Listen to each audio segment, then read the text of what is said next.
This story takes place nearly 2 weeks after Moonlight Romance.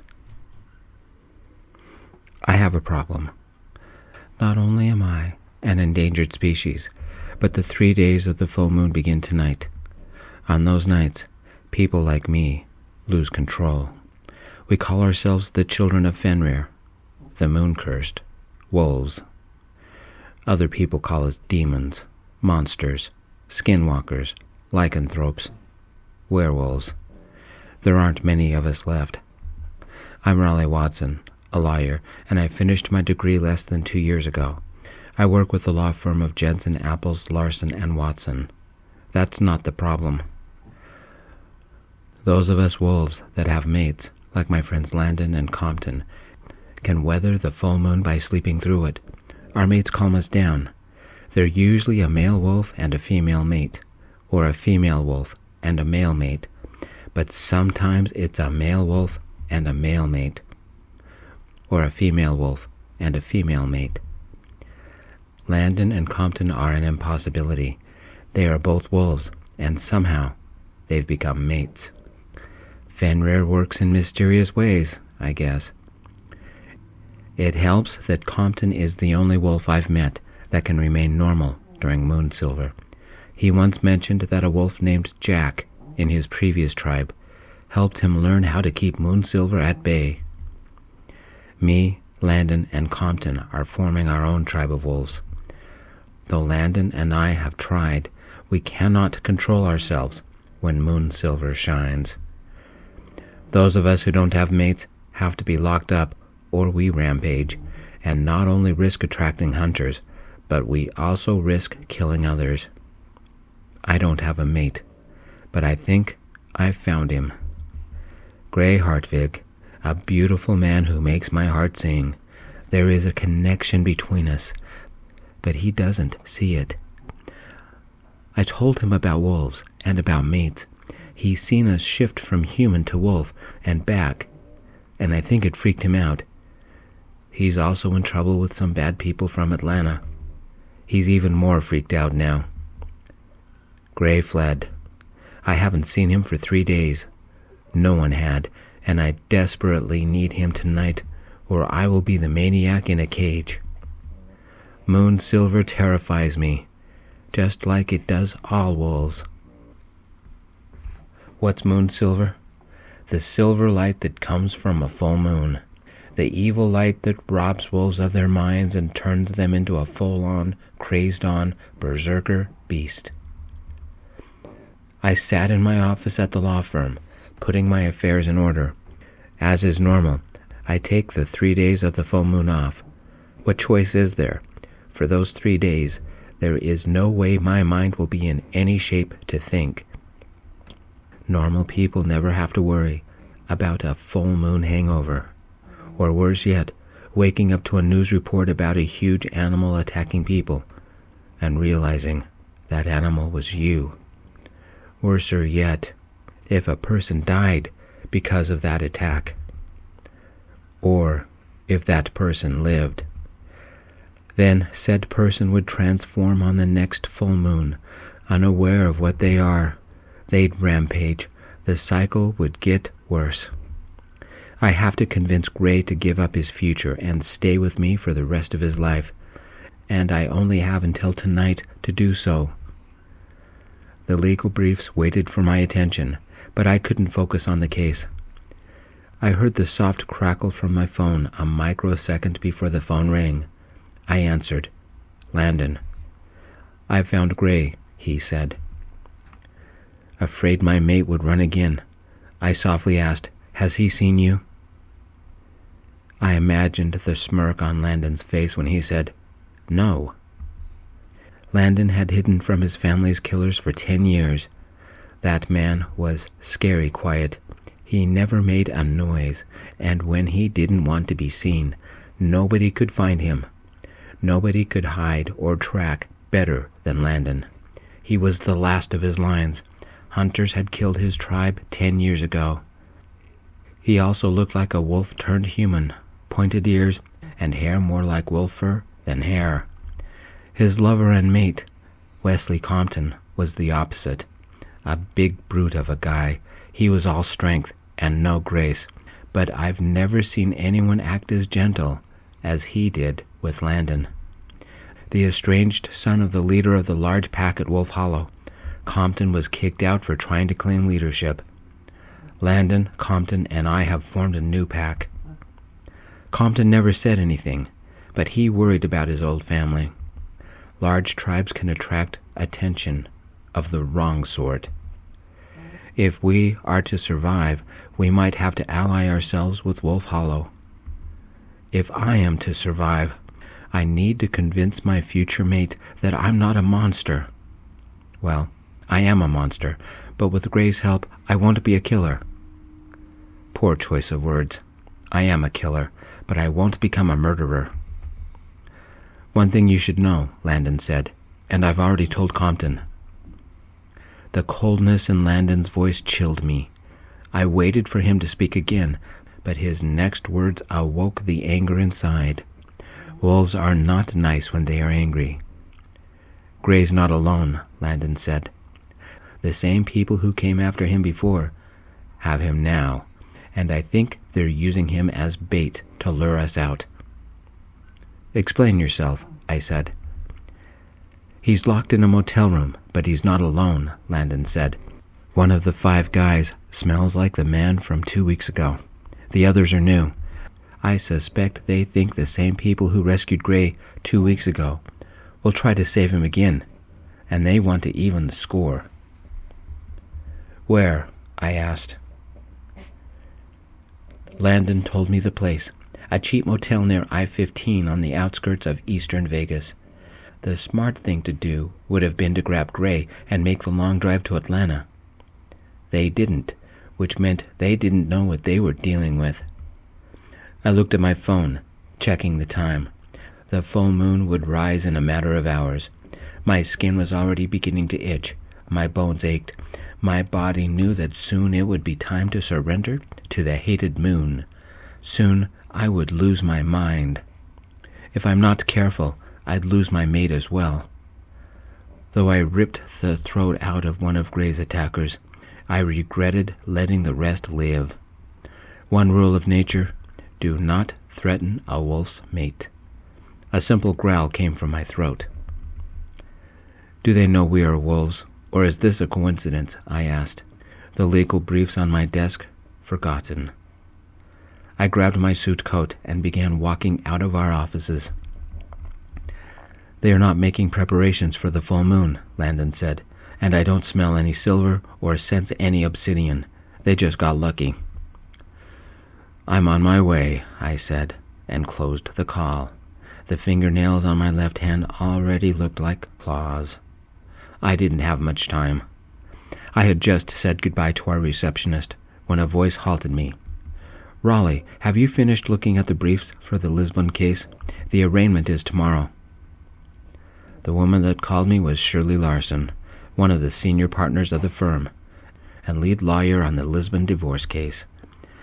A nasty divorce case where the wife has had multiple affairs, deals with substance abuse, won't go to rehab, is demanding full custody of their teenage daughter, and has called CPS 3 times on her husband, who currently has full custody.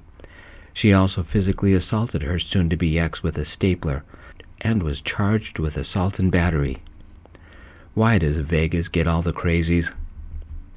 The files are on my desk, Shirley, I said. I have to go.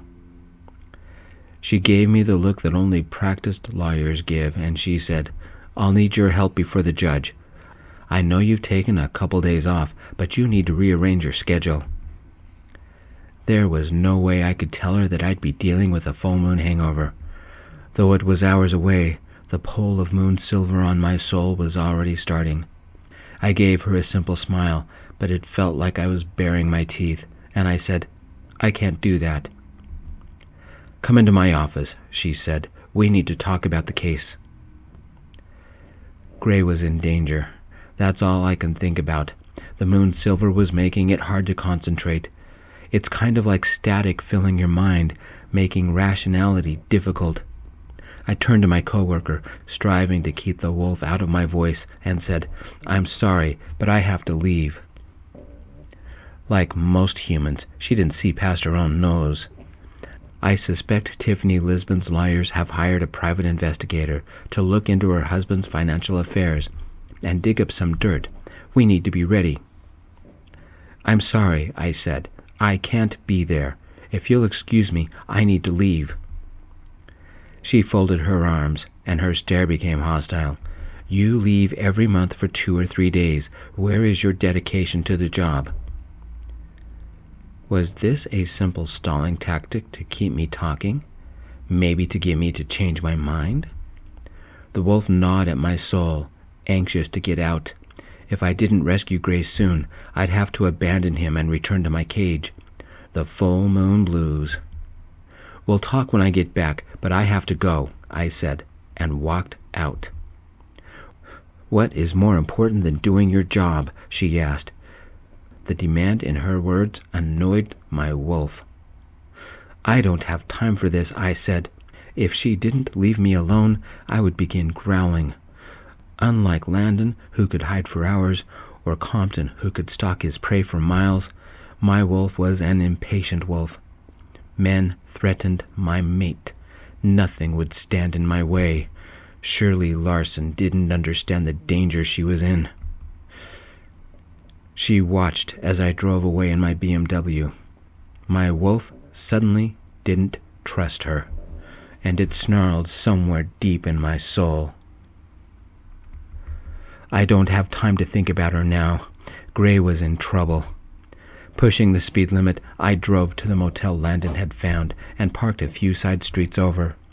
I checked my phone.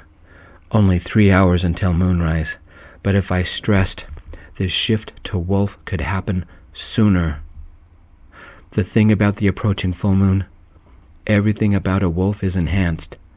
Senses, strength, animal fury, speed, impatience, rage, my thirst for revenge. The curse of Fenrir seemed stronger tonight. Must be a supermoon. My new problem is that a BMW in this neighborhood would attract attention. So would a man in an expensive suit. I had some old gym clothes in the trunk, and after I parked, I quickly changed. This is Vegas. A guy changing clothes in the middle of the street doesn't disturb anybody. I guess we are used to crazies. Just ask the yearly zombie parade. You're cute when you're worked up, a voice said from nowhere. I must have jumped 4 feet. I glanced over. Landon. He snuck up on me again. Annoyed, I yelled, Landon, don't do that. Sorry, Landon said. But I don't think he was really sorry. Not by the way he was smiling. I hadn't even heard him. What's the story? I asked. As we walked over to the motel, Landon filled me in. He'd followed Gray's scent, tracking my mate here. Before he called me, Landon had done a detailed recon. Gray, plus one of the survivors from our last encounter, plus 4 more men. Only one potential issue. I'd not only killed one of Gray's attackers last time, but I'd bit one of the others. I didn't smell him, so maybe he'd gone back to Atlanta and would slaughter the scum he worked for. Suddenly, I tensed. I smelled Gray. His heart beat strong, but was fast and panicky. The motel was a 1-level strip motel, advertising rooms by either the hour or for the day. A glance showed 2 women and 1 man working the streets. Clark County outlawed streetwalkers, but that only slowed them down. Gray was in room 7, about halfway down the row of cheap rooms. The layout of one of these places was exactly the same as every single other cheap motel room in Sin City. A bedroom, a closet, and a bathroom. These units didn't have a sliding glass door out to a deck. Patrons weren't here long enough to appreciate it. Only one way in, one way out. The smell of gunpowder tainted the air. How nice. They had trapped themselves for me. Which begs the question, why hadn't they left for the safety of Atlanta? Was Landon right? Was this a setup? How do you want to do this, boss? Landon whispered. It was like he had just materialized out of nothing. Worse, I'd known he was nearby. I hadn't even heard him. Startled, I whirled, barely keeping the moon's anger in control. Damn it, that's the second time tonight. Knock it off. Landon gave me a wry grin, but no apology. Did he like scaring people like that? I called Compton, Landon whispered. He's on his way. My soul itched. The full moon was getting closer. I didn't have much time to either rescue Gray and convince him to be my mate, or run for my cage. Watch my back, I said, and stupidly strode up to their door. I knocked 6 times. Who is it? Came a man's voice from inside.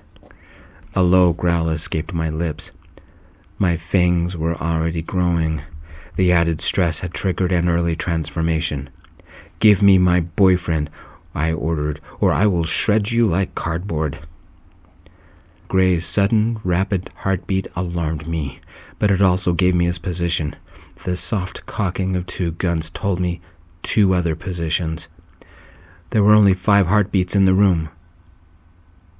What happened to the other guy? There was a second, subtler scent. Blood. Gray's. My anger became cold steel just under the skin. Shifting this close to a full moon was dangerous. I risked losing control. I curled my right hand into a fist. I think you have the wrong motel room, a voice said. He shouldn't have spoken, because I now knew his position too. He stood right behind the door, his scent strong with cheap cologne and a freshly oiled gun. Good odds these guys were professionals. 3 guns confirmed, 4 thugs. My mate in need of a rescue. I liked those odds. Where was the 5th thug? On a snack run? As if he could read my mind, Landon nodded and mouthed the words, keeping watch. I took my shirt off. Somehow I could guess what was coming, and the bloodlust began pounding in my temples. I smiled, my tongue touching my growing canine teeth. Open the door, idiot, I said, and let Gray go. Return to Atlanta and tell Morrissey to stay out of Vegas. I kicked my shoes off. Who are you? The man behind the door said. An imaginary wolf, I growled. Let Gray out and you live. I pulled my socks off. I'm the one with the gun and I'm the one giving orders, he barked. I pulled my shorts off. This is Vegas. Who's going to care? And as I dropped them by my shoes, I smelled another scent. Compton had arrived. Our pack was here. Last chance to live, I said, and removed my boxer briefs. The guy must be looking out a peephole because he said, Why should I be scared of a man taking off all his clothes? The scent of Gray's fear doubled. What I was must terrify him. I let the moon's silver flow through me, and I leaned back and howled. The window beside the door held my reflection. I saw my eyes, my terrible eyes, the eyes that meant the horror was about to begin. They had turned the color of terror. They had become shining beacons of moon silver. My spine elongated, my mouth changed. Fur grew across my entire body. The change happened fast. I swam in an ocean of moon silver, and I howled again, and suddenly stood on all fours. Raleigh Watson was gone. Only the wolf remained. I hung on to my consciousness with every bit of will that I could. God have mercy on these people, because the wolf of Fenrir won't. My lips curled into a snarl. I lined myself up with the window and jumped. I'm really bad about keeping a low profile. Because of my job, I've come to learn that most people only believe in the known, and no amount of proof will convince them otherwise. Not even a man turning into a wolf. Just like normal bullets, broken glass won't hurt a wolf. Nobody will believe a word these men say. What the hell? One of the men in the room yelled as I landed on 4 feet amid a rain of broken glass. It took me only a half-second to confirm positions for everybody. Not even enough time for the glass to hit the ground. My imaginary wolf, Gray whispered, but blood oozed from his mouth. Tears fell from his eyes. They had hit my mate.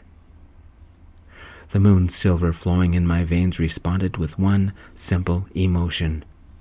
Rage. I would not go easy on them. Gray was tied to a chair. He had a bloody nose, as well as the damage to his mouth, and his blood had stained his chin and his shirt. The fear that radiated off of him was like a Mack truck barreling into a watermelon stall. One sniff, and I knew which man had hit Gray. What kind of information did they think he knew? Or was it a ploy against his father? Or against me? It didn't matter. 4 other guys were in the room. The guy by the door had his gun, a .45 revolver, drawn. The others had guns, but they were not drawn. 2 open pizza boxes lay on the bed, a vegetarian and a Hawaiian. Who in their right mind puts pineapple on a pizza? In a blur, one of the men drew his gun and fired 3 point-blank shots at me. Boom, boom, boom. They struck me in the side and fell off. Are these men stupid? Only 3 things can harm a wolf: fire, silver, and another moon-cursed wolf. These men had none of those. I leapt across the room, clearing the 12 feet easily, grabbed his gun in my mouth, and ripped it from his hand. I wasn't gentle. A bone snapped. He fell backwards and yelped. I bowled into the second man, crushing his ribs with my head and knocking him into the wall. Another shot went off. Their aim had improved. It hit me in the face. It fell off just like the others, but I found it annoying. I barked and leapt again. I bit his jacket and tossed the man out of the broken window. 1 idiot left, the man with the .45. He stood by Gray now, the gun to my mate's head. He must have thought he was playing it smart. I don't know what kind of an animal you are, he screamed, but if you come any closer, I'll kill this man. I snarled. My nose told me what was about to happen. It would be funny. I growled and paced, keeping the man's attention on me. I'm warning you. An edge of panic strained the man's voice. Leave us alone. We're only following orders. I took a chance and shifted to human. Didn't you hear, Gray? I'm imaginary. What are you scared of? The man's eyes widened. His fear smelled like stale sweat. He shot me with the .45, point blank. His aim was pretty good. Gray screamed and somehow knocked himself and his chair into the man. The man stepped aside. Gray grunted. His attempt to help had been valiant, but too late. The powerful bullet hit me in my abdomen, ripping clean through my body and impacting the wall behind me. I looked down at the wound, touched the injury, feeling the sticky blood, then looked at the man who had fired. I gave him the wickedest smile I could and said, "Are all humans this dumb?" It was only a bullet wound. I'd be fine in an hour. There wouldn't even be a scar.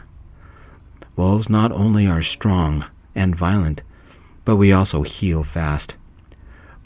Landon shifted from wolf to human, seemingly materializing out of nothing behind the guy. Even with my wolf senses, I had never heard him or seen him enter the room, but I guessed he was there. Landon knocked the gun from the man's hand. The gun clattered to the floor. The man jumped, shrieked, scared out of his mind. Landon hit him hard on the back of his head, pulling his punch at the last second to keep from breaking the man's neck. All 4 men were now passed out. Now that he was safe, I ran to Gray and untied him. His fear smelled strong, and his breath came in gasps. "Are you okay?" I asked. Gray nodded, his face screwing up with emotion. I pulled him close, feeling his fear trembling throughout his body. Compton, in human form, because he'd never transformed, appeared at the broken window and tossed me a bag. He said, "I don't hear sirens yet." "Usual response time is 3 minutes, Landon said. "We need to be gone. Give me the bag, and boss, get Gray out of here." I lifted my mate as if he only weighed 5 pounds, grabbed my clothes, and in seconds we were gone. Landon and Compton would quickly stage the place to look like a drug deal gone bad, And with the thug's connections to Morrissey, there was a good chance the cops would believe it. Gray remained quiet and afraid. As we reached my BMW and drove away, I asked him, "Why did you run?" He still smelled of stale fear, but the panic made him speak the truth when he said, "It's too much. Morrissey, my dad, you, the trouble I'm running from. I feel like I don't have any control of my life anymore. And then I learned that I'm your mate. I don't have any choice in love, either. My life is turned inside out, and I can't stop it. Don't I get a say in anything?" I hadn't thought about how Gray might be feeling. I'd only been concerned with my problems, especially tonight's full moon. Its pull tugged at my soul, but I had to remain present for my mate. I took a breath and took hold of Gray's hand. That simple gesture calmed me. It confirmed one huge, important, life-changing fact. Gray was my mate. Gray pulled his hand away. The demands of the moon ate at my soul again. What if Gray didn't want to be my mate? There was no law that said he had to stick around. He was free to find his own love, live his own life.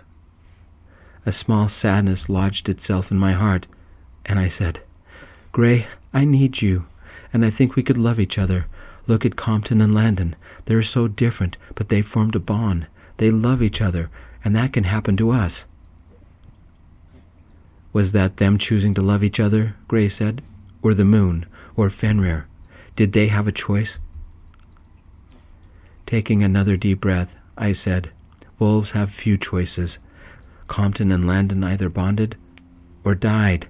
Have Landon tell you about how his family was killed, and have Compton tell you about Father Leto. To survive, wolves have to band together. We have to protect each other. A mate is the most important thing to all of us. To me, you're part of the pack now." Gray stared at his hands. A grim chuckle escaped, but no humor was in it. When he spoke, it was very soft. "I'm not like you, any of you. I don't understand any of this. I'm not wild like you guys. I'm not outgoing. I'm not important to anyone. I can't understand why you think I'm so special. I'm a nobody. My father stole from some pretty bad people, and I can't understand why you would want me around." Gray stared out the window, lost in whatever darkness his mind wandered in. Life had been easier between us when he thought I was just a wolf. My phone beeped. Incoming text from Compton. It only said, "Done." One headache solved, but this one was worse. How do I make Gray understand how important a mate is, how important he is? It hit me. Gray has never been part of a pack before. If only we had another mate he could talk to. Compton and Landon would be no help. I could tell Gray what a mate does, but face it, he's on his own figuring it out. Gray needs somebody to talk to. He opened up to me when I was a wolf. Maybe he would do it again. I parked the car near the edge of my land, climbed out, and helped Gray out of the car. I can't believe I'm doing this. "What are we doing?" Gray asked. "We have some time before moonrise, so we're talking," I said. And for the third time tonight, I undressed. I left my clothes in the car and tossed Gray the keys. "You need to talk," I said. "I need to listen. I hear best when I'm a wolf." "This doesn't make any sense," Gray said. "Trust me," I said. "Walk with me. Talk to me. Make me understand what you are feeling, because I don't have a lot of time." Quickly, I looked about to make sure we were unobserved. We never are this far out in the desert. Then I shifted to wolf. I might not be as fast as Landon at shifting, but I'm pretty quick. "Your eyes," Gray said. "They're silver." This close to the full moon, not only did my wolf ache for release, but my eyes blazed with moon silver, like I had silver LEDs for eyes. Gray's heart rate jumped. He wasn't radiating fear anymore, but something else. He stared at me, breathing heavy and ragged. I'm a wolf, but I need this man to stay sane. How do I convince him to stay with me? I started walking. Gray didn't move, but said, I don't know how we can talk with you being a wolf. I'll have to do all the talking. He was beginning to understand. I nudged him with my nose, and we went walking. Since I was a wolf, all I could do was listen. We walked the mile or so to my house. Gray relaxed and talked to me, or rather, the wolf I had become. He told me about his fears, about feeling trapped, and then Fenrir smiled on us. Gray dropped his barriers and revealed his inner pain. Because of his leg, he could never be as physical as me, Landon, or Compton. He couldn't keep up with us, didn't think he was good enough to be with us. Because of the mistakes his dad had made, danger would follow him for a long time. The next part broke my heart. Gray was afraid that what he thought was an attraction between us was really just out-of-control hormones, and when the full moon was over, I would toss him aside. I could never toss away this incredible man. As Gray talked, his fear faded, replaced with something else. Wolves aren't mind readers, but we can smell things other people can't. Like the smell of fear, it's like a stale old sweat kind of smell. Or desire, it's a musky smell that drives itself deep into your brain. I live on a rural 20-acre lot just outside Henderson, Nevada. It's an hour to get to work, but it's far enough from any nosy neighbors so that they don't hear me when I howl. It's pretty desolate and pretty beautiful in its isolation. I've sunk everything I own into this place because I need a sanctuary. Correction, my pack needs a sanctuary. Gray gave off the musk smell. It drove into my brain, exciting me in ways I'd never felt before. Gray's heart rate increased again. His breathing became faster, seductive. He was reacting to my scent and never knew it. Once we were close to my home, I shifted back to human, took his warm hand, held him close, felt his hot breath, smelled deeply of his scent. I wanted to take this man into my arms, kissing him passionately, desperately.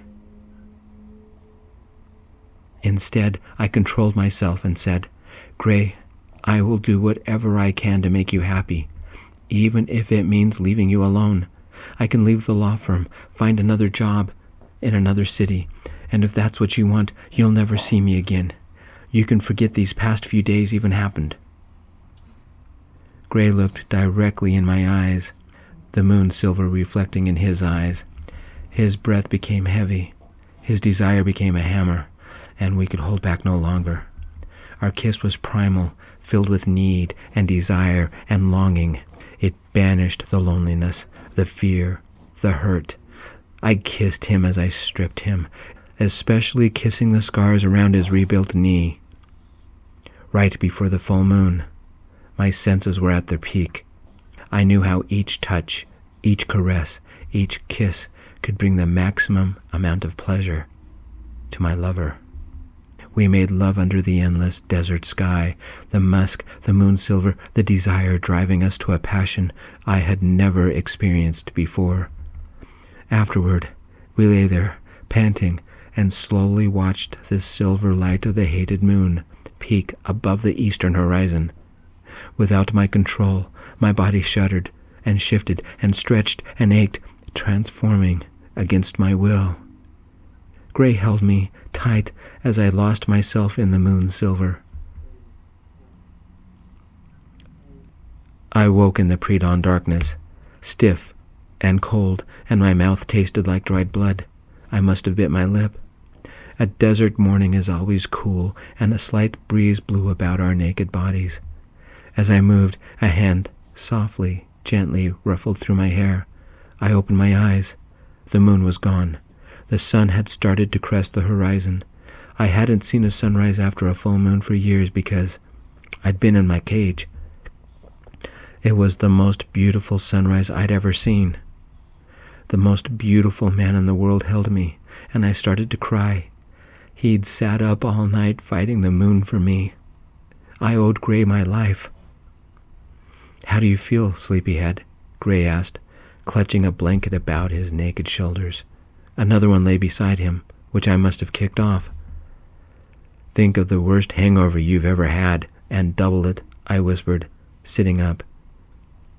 "Before Compton went to sit with Landon, he brought me the blankets and some snacks," Gray said. My lover's mood became quiet, and then he softly said, "The night sky was incredible. No wonder you live out here. I didn't know there were so many stars." "Thank you for sitting with me," I whispered. "I love you, and I'm going to make you the most amazing breakfast you've ever had." Gray smiled, leaned over, and kissed me, and said, "I now understand what it means to be a mate. I'm not afraid anymore." Gray had dropped my keys near him. I took the keys, removed my house key, and whispered, "Would you like to move in with me?" Thank you, friends, for joining me for this story of the wolves. I'm Gio, your host, and I'm glad you stopped by. Please leave a like if you enjoyed. And don't worry, I'll post another wolf story as soon as I've written it. In the meantime, remember to keep your silver close and your obsidian closer, and keep track of the moon phases. You never know when a wolf is nearby. If you'd like to listen to all the wolf stories, see the playlist called Silver, or click the link at the end of the video, or in the descriptions. If you'd like to hear more stories about men falling in love, please subscribe to my channel. See you next Wednesday. Peace.